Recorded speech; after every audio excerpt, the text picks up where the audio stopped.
Friends, திலகா கிச்சன்லேருந்து திலகா பேசுகிறேன். இன்றைக்கி நம்ம இடியாப்ப முட்டை பொடி மாஸ் பண்ண போகிறோம். அதுக்கு தேவையான பொருள் வெங்காயம், தக்காளி, பச்சை மிளகாய், கருவேப்பிலை, முட்டை 2 வச்சுருக்கேன். ஃபஸ்ட்டு ஒரு 2 துண்டு பட்டை போட்டுக்கலாம். 1/2 டீஸ்பூன் சோம்பு போட்டுக்கலாம். பொரிஞ்ச உடனே வெங்காயம் போட்டுக்கலாம்.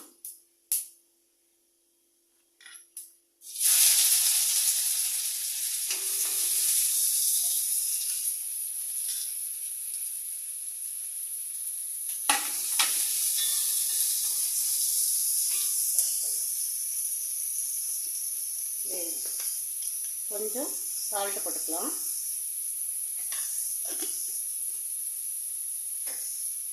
வெயிலுக்கு ரொம்ப சிம்பிளாக டேஸ்டியாக ஹெல்த்தியாக நல்லாயிருக்கும். இது நீங்களும் அந்த மாதிரி செஞ்சு பாருங்கள். கொஞ்சம் ரொம்ப நேரம் டைம் எடுக்காது. ஒரு 10 நிமிஷம் இருந்தால் போதும். இடியாப்பம் ரெடியாக இருந்தால் போதும். நான் வீட்டில் செய்யலை, இடியாப்பம் கடையில் வாங்கிட்டேன். இது நல்லா வதங்கட்டும். வெங்காயம், இஞ்சி பூண்டு பேஸ்ட்டு அரைச்சி வச்சுருப்பேன். ஒரு 1/2 டீஸ்பூன் போட்டுக்கலாம். கொஞ்சமாக இருந்தால் போதும். நல்லா மிக்ஸ் பண்ணிக்கோங்க.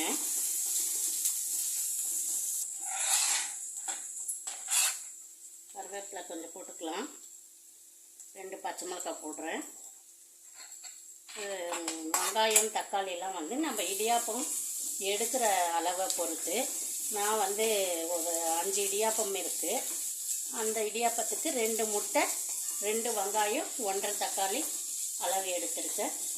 நீங்கள் எவ்வளோ இடியாப்பம் சேர்க்குறீங்களோ அதுக்கேற்ற மாதிரி வெங்காயம், தக்காளி சேர்த்துக்கலாம். இந்த தக்காளி இதில் போட்டுடலாம். நல்லா வதங்கி வரட்டும். நல்லா வதங்கட்டும். வெங்காய தக்காளி வதங்கினா நல்லா டேஸ்ட்டாக இருக்கும். இடியாப்பம் ஒரு 5-6 இருக்குது இடியாப்பம். இதை நம்ம குட்டி குட்டியாக பிச்சு போட்டுக்கலாம். வெயிலுக்கு ரொம்ப சிம்பிளாக டேஸ்ட்டாக சீக்கிரம் வேலை முடியக்கூடியதாக இருக்கும். எங்கள் ஊர்லலாம் மழை வந்தது. உங்கள் ஊர்லலாம் மழை வந்ததா? வெயில் எப்படி இருக்குன்னு சொல்லுங்கள். மழைனா ரொம்ப அடின்னு அடிக்கலை. நாங்கள் மெட்ராஸில் இருக்கோம். ஒரு 1 hour வந்திருக்குமாங்க மழை. கொஞ்சம் இன்றைக்கி கொஞ்சம் கிளைமேட் நல்லா இருந்தது. இதுக்கப்புறம் வெயில் எப்படி பொழக்கும்ன்றது தெரியாது நம்மளுக்கு. ஆனால் பரவாயில்ல, இன்னைக்கு கொஞ்சம் என்ஜாய் பண்ணோம்.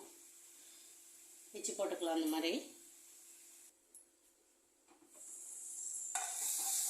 நல்லா வதங்கிடுச்சு பாருங்கள். ஒரு 1/4 teaspoon garam masala,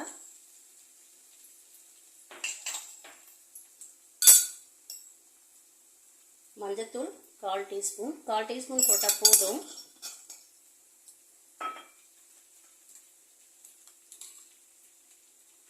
chicken masala 1/4 teaspoon.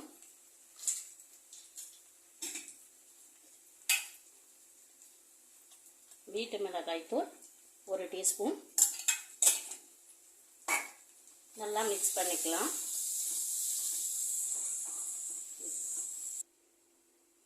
ரெண்டு முட்டை எடுத்துக்கிறேன். முட்டை சாதாரணமாகவே கெட்டு போகும். அதுவும் வெயில் காலத்தில் சீக்கிரமாக கெட்டு போகும். அதனால் நீங்கள் ஒன்று ஒன்றா அடித்து ஊற்றிக்கோங்க.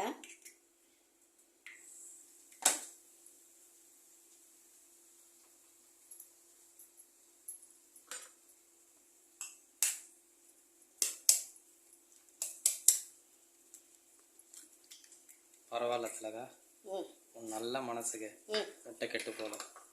வெயில் காலம் முட்டையை ஸ்டோர் பண்ணி வைக்காம நிறைய பேர் ஆனால் ஃப்ரிட்ஜில் முட்டை வைக்கிறாங்கங்க. அது நல்லதா கெட்டதான்னு தெரியல. நல்லதா கெட்டதான்ட்டுன்னு இந்த வீடியோ பார்க்குறவங்க சொல்லுங்கள். ஃப்ரிட்ஜில் முட்டை வைக்கலாமான்ட்டுன்னு. சில பேர் வைக்கலான்றாங்க, சில பேர் வைக்கக்கூடாதுன்னு சொல்கிறாங்க. நீ என்ன சொல்ல வர? அப்போ சொல்லு. நம்ம எப்போ சாப்பிட்ணுன்னு தோணுதோ அப்போவே வாங்கிக்கலாம். வெயில் சீசன் இல்லையா, எப்படியும் கெட்டு தான் போகும் முட்டை. சாப்பிட்றப்போ வாங்கி சமைச்சிங்கன்னா போதும். நான் முட்டையை மட்டும் ஃப்ரெஷ்ஷாக வாங்கி சாப்பிட முடியாது. கோழி முட்டை போடுவோம். போட்டு கொஞ்ச நாள் ஆன பிறகு தான் நம்ம கைக்கு வரும் அது. இது நல்லா பொடி மாஸ் மாதிரி பண்ணிப்போம். இப்போ பிச்சு போட்ட இடியாப்பத்தையும் இதில் போட்டுடலாம்.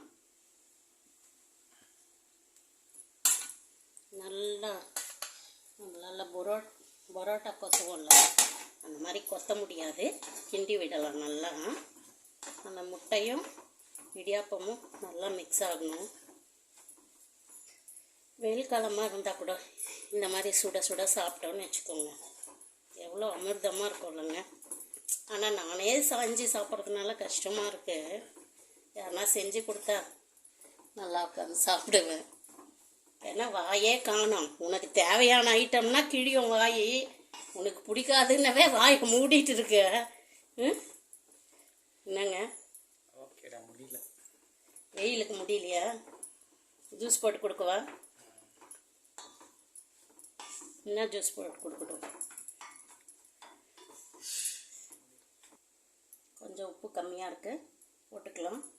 காரம் கூட கொஞ்சம் கம்மியாக இருந்துச்சுன்னா பெப்பர் தூள் போட்டுக்கலாம். எனக்கு கரெக்டாக இருக்குது. கொஞ்சம் எண்ணெய் ஊற்றிக்கலாம். இடியாப்ப முட்டை பொடி மாஸ் ரெடி ஆயிடுச்சு. சாப்பிடலாம். இன்னைக்கு நைட் டின்னரு இடியாப்ப முட்டை பொடி மாசு, ஒயிட் ரைஸு, மோர் குழம்பு, வடை வச்சுருக்கேன். மோர் குழம்பு, வடை. இன்னைக்கு நைட் எங்கள் வீட்டு டின்னர் இது தான். ஓகே, பாய்.